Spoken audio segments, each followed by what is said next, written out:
peterhead fishing boat Sapphire foundered on Wednesday, the 1st of October 1997, with the loss of 4 of her crew. She was thought to be lying on the seabed at a depth of some 300 feet. No bodies had been recovered.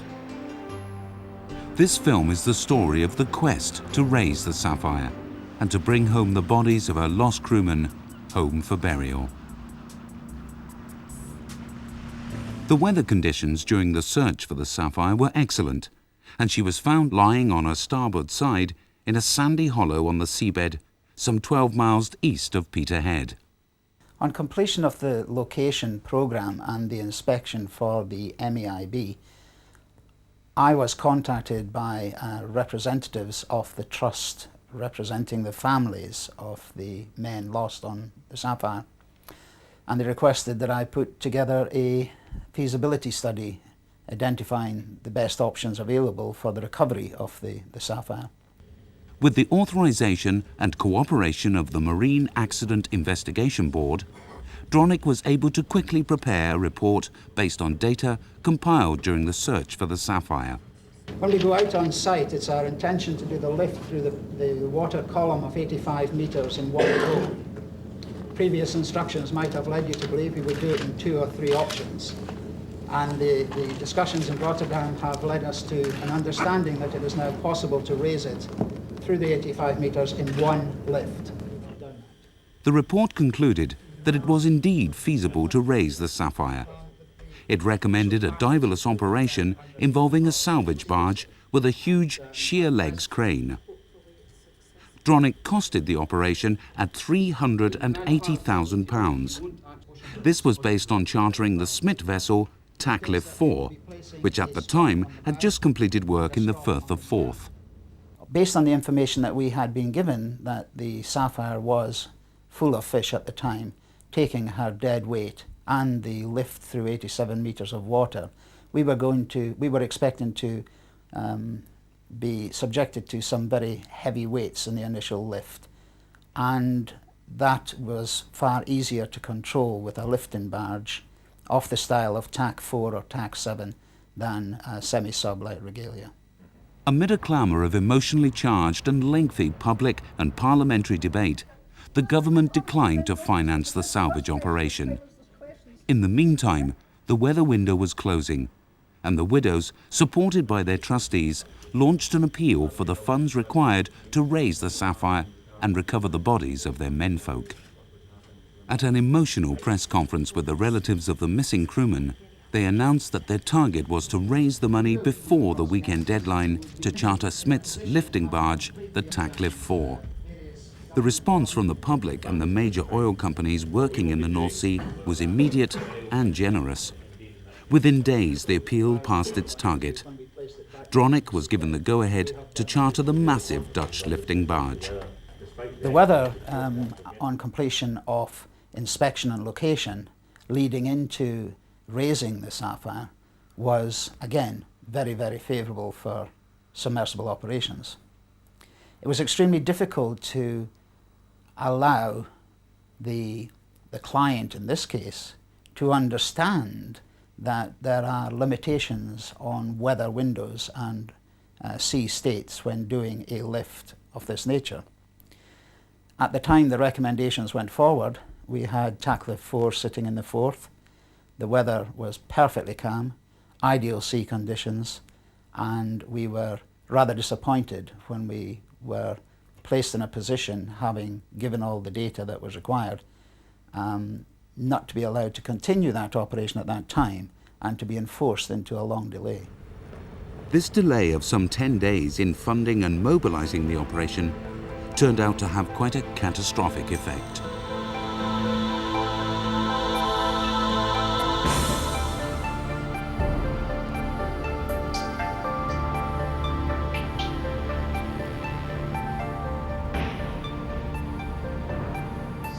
There then followed a period of mobilization and preparatory work, raising the sheer legs and lifting gear ready to get underway to sail. However, it became quite clear on the 14th of November that some severe weather was on the way. Barges like the Taklift 4 are unstable in severe weather when the sheer legs are up. the decision was taken to remain in harbour until the weather improved. In fact, it became increasingly worse, necessitating moving berths from the Marina Quay across to the Asco base, where there was more protection.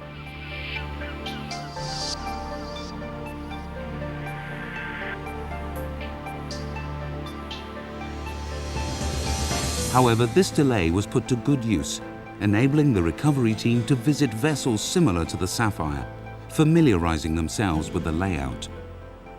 The severe hurricane-force winds continued for several days. During this time, the operation support tug, the Vikingbank, made several sorties out to the recovery site to assess conditions. The massive taklift 4 remained in port, looming over the fishing boats in the harbour. She was a constant reminder that just 12 miles offshore, 4 men lie victims to their harsh livelihood. In the better weather, when the boat went down, the recovery operation could have been carried out in less than 48 hours. Now, the weather windows of opportunity were closing fast. Tuesday, 2 meters, 2.5 meters. Outlook Thursday, 2.5, 3 meters, lowering to 1 hour on Friday. So it means as well is going down. we have to be patient. The barge eventually sailed for the scene of the wreck on Saturday the 22nd of November. Okay, for the moment 11 o'clock, and then when changing things I call you back.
An ROV inspection of the Sapphire confirmed that she was still lying intact on the seabed.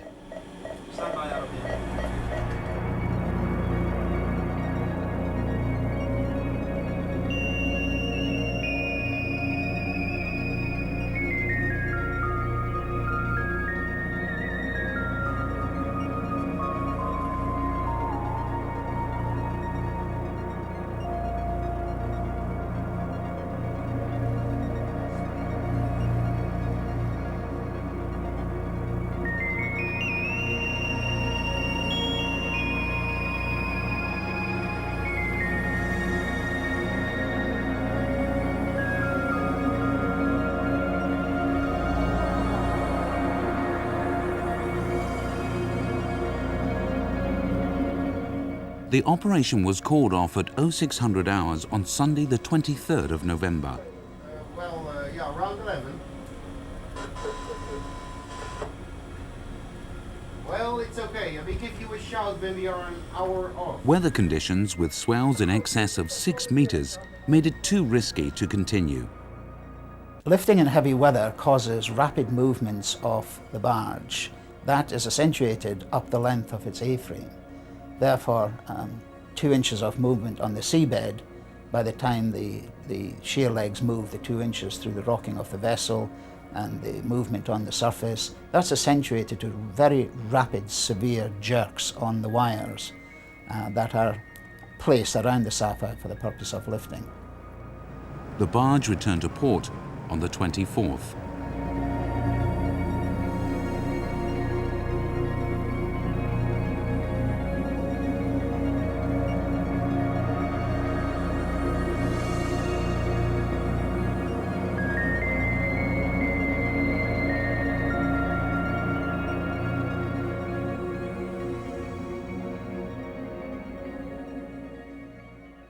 On the 25th, the trustees of the Sapphire Fund decided that extra cash was needed to provide some leeway in covering the ongoing operating costs of the lifting barge Taklift 4.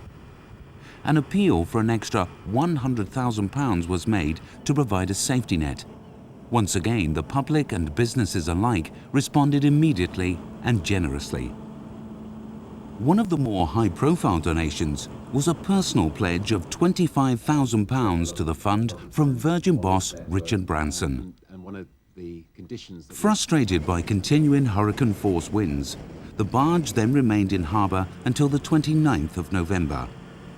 Then, just as the Taklift 4 was preparing to sail, the wind strengthened and moved more towards the north. The deteriorating weather postponed mobilisation once again. The following day, almost exactly 2 months since the Sapphire went down, the weather improved, and on Sunday the 30th, the decision was taken to sail. The Taklift 4 slipped out to sea just as the sun was rising. For the first time in 2 weeks, the sun was shining. The mood on board was optimistic. 7 miles out, the conditions began to worsen. The operation, however, continued with the barge anchoring in position, ready to begin lifting the following morning.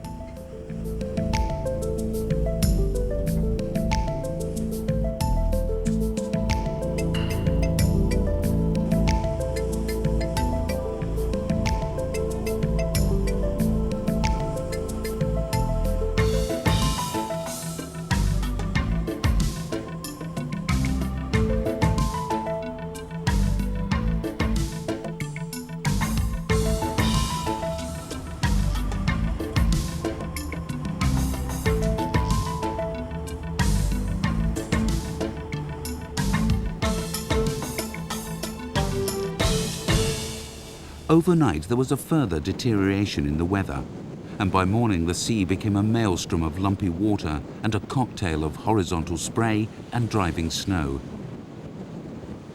The decision was taken to return to port amidst much talk from the crew of a jinx and ancient seafaring superstitions. We had the pleasure of having very experienced masters with us, and on a number of occasions I noticed that they, as well as myself, were questioning the reliability of what we were doing. It did seem that we were in the middle of a depression, constantly hovering around our operation. It was brought further to our attention as we would move to the west a couple of miles and identify that the weather pattern had dramatically increased to the better. And of course, on one occasion, we turned around and went back to the work site, having identified this weather window, whereupon we were immediately hit once again by this depression which was hanging around the worksite. Under normal operational conditions, the movement that is accentuated by the rolling and pitching of a surface vessel increases as the weather increases. And the fact that we had wires round the hull of the Sapphire, and the depth being 87 metres, our priority was to ensure that we raised the Sapphire back to the surface, knowing that she was intact and in one piece, to bring her to the surface intact and in one piece.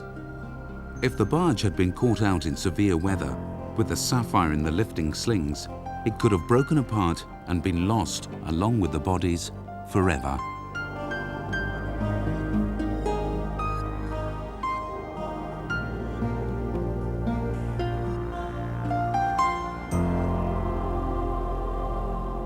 On her way back to port, the Taklift 4 received word that she was needed to work on a contract in Denmark.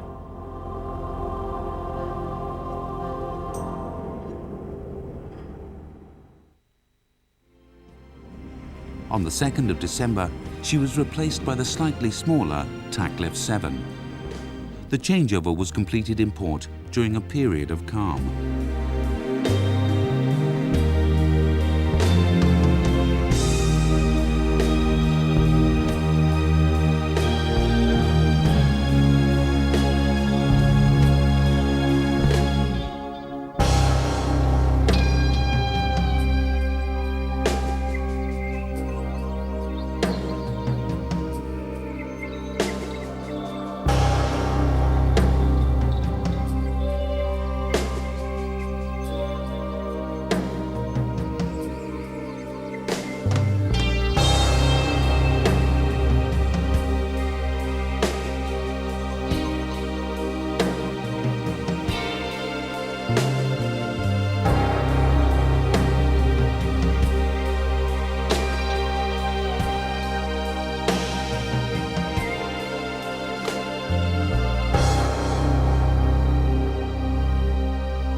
The new barge sailed for the recovery site at 1500 hours on the 3rd of December.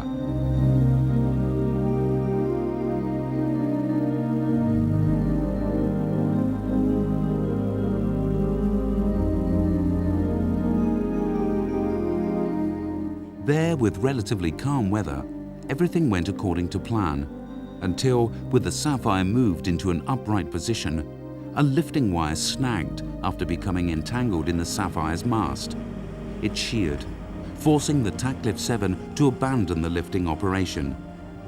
There was no alternative but to return to port and re-rig the wire. Once again, the weather deteriorated. We never believed that we would have to abandon it completely. We did consider on a number of occasions delaying the whole operation until the following year, when the weather conditions would have been a lot more acceptable. The reason we did not progress that any further was during the course of the Sapphire operation, the crew of vikingbank and the crew of Tak 7 and indeed Tak 4 were were in agreement that they were doing this for the families. They wanted to ensure that they gave it their best shot. It was not until 1540 hours on the 9th of December that the barge was able to put to sea again. On site, the anchors were laid in darkness during the latter part of the afternoon, and the taklift 7 remained at anchor until the 10th of December. The various wires were positioned ready for doing a lift over a 24-hour period into the 11th of December. On the 11th, further efforts were made to put down wires on the Sapphire's stern. The weather forecast from the Coast Guard was reasonable. Work continued straight through the night until the 12th. On the morning of the 12th, there was a heavy swell running, and it was decided to delay works until later in the afternoon. In the meantime, the ROV continued its finely tuned task of running wires and managed to get both strops down and in place. The teamwork involved in a lift of this nature is extensive, and it involves operating the tug in conjunction with the lifting barge. And it was necessary for us to place the wires on the seabed at the stern of the vessel, one wire from the lifting barge and a further wire from the vikingbank. The ROV then had to hook up both wires, having placed one of the wires initially through the propeller guard and the rudder. Having hooked up both wires together, the vikingbank then pulled in on her wires and the Tak 4 eased out on the other end of the wire until the main lifting wire had gone all the way down to the seabed through the rudder guard and back up to the vikingbank. As soon as the wire was on the vikingbank, it was then placed back to the taklift 7, and control was then back with the lifting barge. The wire was continually fed down at a very slow pace and up the other side and then further over the roller bars on the A-frame until the position was right and that the lifting sling was in place. Having secured the stern wire, the weight was taken off the stern of the Sapphire. She was gently lifted, and a second wire was placed underneath the keel. And exactly the same process takes place, where the wire is pulled under the keel to the front end of the Sapphire. And again, the wire is passed back to the taklift 7.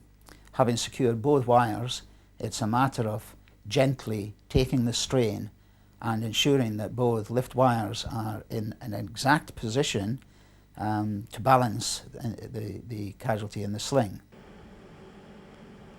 During the initial positioning of the taklift 7, we had to get assistance from a peterhead fishing boat to come out and take one of the crew members off, who had to be repatriated back to Holland urgently as his daughter was taken into hospital. Misfortune struck again, with one of the crew becoming quite ill. For a time it looked as if the barge might have to return to port. However, the peterhead lifeboat came out and took him back to port for treatment. It is always difficult to separate from the family issue and the emotional issue and the commercial issue. But there is absolutely no doubt that everybody on board vikingbank, taklift 7 and Dronnick's crew were feeling exactly the same. And those feelings were that we were determined to complete the operation. As more obstacles hit us in the way of weather, we were even more determined to overcome those obstacles. And indeed, knowing that Christmas was also approaching, we were even more determined to get it complete before Christmas. Preparatory operations continued on, right through until the morning of the 14th. Then, at 07:30 hours, with everyone happy with the position of the strops, that the wires were in place and that the Sapphire was secured, the decision was taken to start the lift from the seabed. Having taken it from the seabed, we understood that the Sapphire wasn't